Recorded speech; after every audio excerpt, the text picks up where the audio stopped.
राज्यसभा सांसद राकेश सिन्हा ने जनसंख्या के संबंध में कानून बनाने की बात कहकर एक नई बहस छेड़ दी है। रांची पहुंचे राकेश सिन्हा ने न्यूज 11 भारत से खास बातचीत में कहा कि चीजें स्पष्ट रहनी चाहिए, फिर वो अलग सरना धर्म की मांग हो या फिर अवैध धर्मांतरण हो।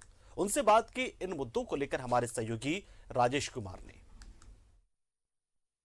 स्तर पर कई ऐसे मुद्दे हैं जिस पर राज्यसभा सांसद राकेश सिन्हा जी की जो टिप्पणी होती है वह बहुत मायने रखती है। खासतौर पर बीजेपी नेता और कार्यकर्ताओं के लिए ये एक प्रेरणा स्रोत भी है। इनके विचार बहुत मूल्यवान होते हैं, ऐसा माना जाता है। हमारे साथ है राकेश सिन्हा जी, हम उनसे जानेंगे कुछ एक विषय जो राष्ट्रीय स्तर पर है। जैसे आप जनसंख्या नियंत्रण को लेकर देखें, बीजेपी का भी अपनी सोच है।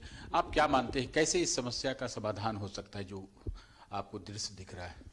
देखिए, जिस प्रकार से जनसंख्या बढ़ रही है उससे हमारी संसाधनों में के बीच का अनुपात बिगड़ रहा है। प्रधानमंत्री जी ने एक बार लाल किले से बात कही थी कि जनसंख्या साधनों के अनुपात में होना चाहिए, और इस देश की जनसंख्या में प्रत्येक वर्ष हम एक ऑस्ट्रेलिया जैसा देश को ऐड करते हैं।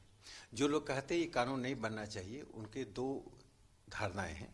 पहला तो सस्ता श्रम, ये मल्टीनेशनल्स की कोशिश होती है कि जनसंख्या नियंत्रण ना हो, और इसके लिए बिहार, उत्तर प्रदेश, झारखंड, छत्तीसगढ़ जैसे राज्य हैं जहां जनसंख्या निरंतर बढ़ रही है, और यहाँ के श्रमिकों को सस्ते रेट पर कंपनियां काम करवाती हैं।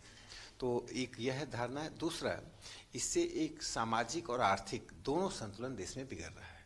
तो मुझे लगता है दोनों दृष्टि से जनसंख्या नियंत्रण पर एक कानून आवश्यक ही नहीं, अनिवार्य बनते जा रहा है। और जिस तरह से उन्होंने कहा कि ईसाई मिशनरियां शिक्षा में योगदान कर रही हैं, एक प्रमाण पत्र दिया, तो उन्हें देश को बताना पड़ेगा कि सिर्फ 10वीं, 11वीं, 12वीं पास करना शिक्षा होता है कि शिक्षा का काम संस्कार और संस्कृति से लोगों को जोड़ना होता है। मिशनरियां इस देश, इस झारखंड में जनजातियों को अपने मूल से अलग कर रही हैं, अपनी संस्कृति से, अपनी परंपरा से, अपने पूर्वजों से अलग कर रही हैं। इसलिए मुझे लगता है कि मुख्यमंत्री जी को जनजातियों का प्रवक्ता बनना चाहिए, ना कि मिशनरी का प्रवक्ता बनना चाहिए।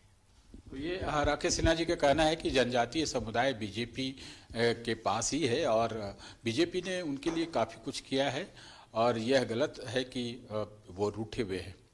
कैमरामैन अरविंद के साथ राजेश कुमार, न्यूज 11 भारत, रांची।